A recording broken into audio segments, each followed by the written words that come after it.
We started our trip to Dubai as usual with a walk through duty-free. Almaty duty-free is quite good, and you can get a lot of useful things with you.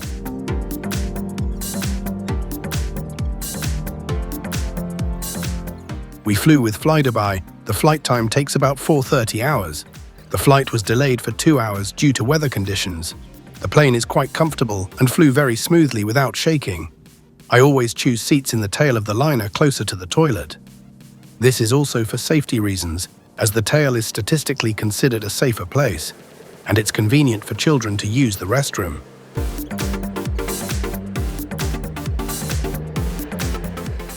Here we are in Dubai.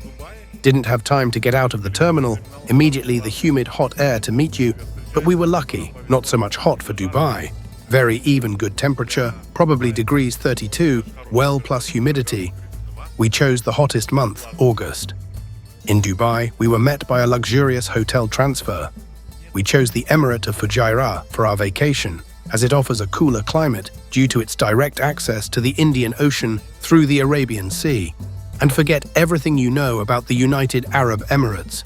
There are no glass skyscrapers or artificial islands. Today, we are in Fujairah, the only emirate that hides on the coast of the Indian Ocean. The first difference is the Hajar Mountains. These are the mountains that separate this region from the hot desert. They create a unique microclimate, and the surrounding landscapes are reminiscent of Mars. However, the real treasure of Fujairah lies beneath the water. The crystal-clear ocean, coral reefs, giant sea turtles, and reef sharks are all within reach.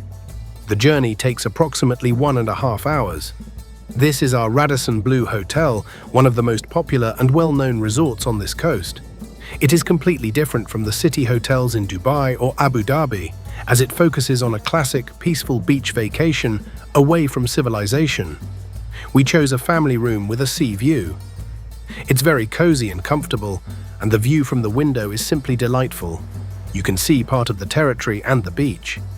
You can also see the island where people often dive. The humidity is so high that the lens fogs up, and if you leave the balcony open, the moisture accumulates on the tiled floor, making it slippery. The waves are quite large, but the children have a lot of fun. The concentration of salt in the sea is very high, and I immediately felt it. However, this is beneficial for the body. I decided to go snorkeling, but unfortunately the water on the beach is very murky due to the large amount of sand. We forced our children to enter this turbulent sea. However, they prefer the hotel pool, and it is reassuring for us. We got covered in oil from a nearby oil tanker. The menu in the dining room has never changed all week, and the quality and variety here are 3+ out of 5. But there is an Indian cuisine restaurant with a wonderful view of the Indian Ocean.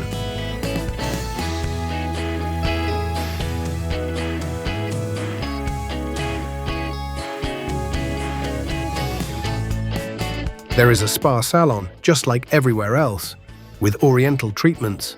The children's playroom is outdated and a lot of things are not working.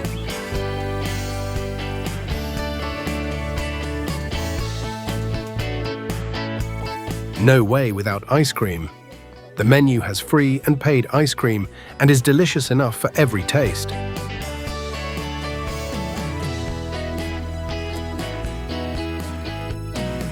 For snorkeling, I found a place outside the beach. Despite the ban on swimming, I still dared to get into the water.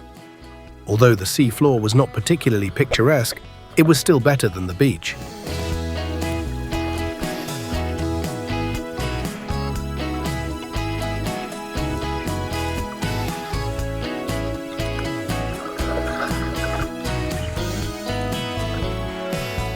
Finally managed to shoot a little bit under the water. But here on this side of the shore, a little bit dangerous because there are a lot of underwater sharp stones, stepping on which I hurt my leg. But it's okay, I think I managed to shoot a couple of good frames.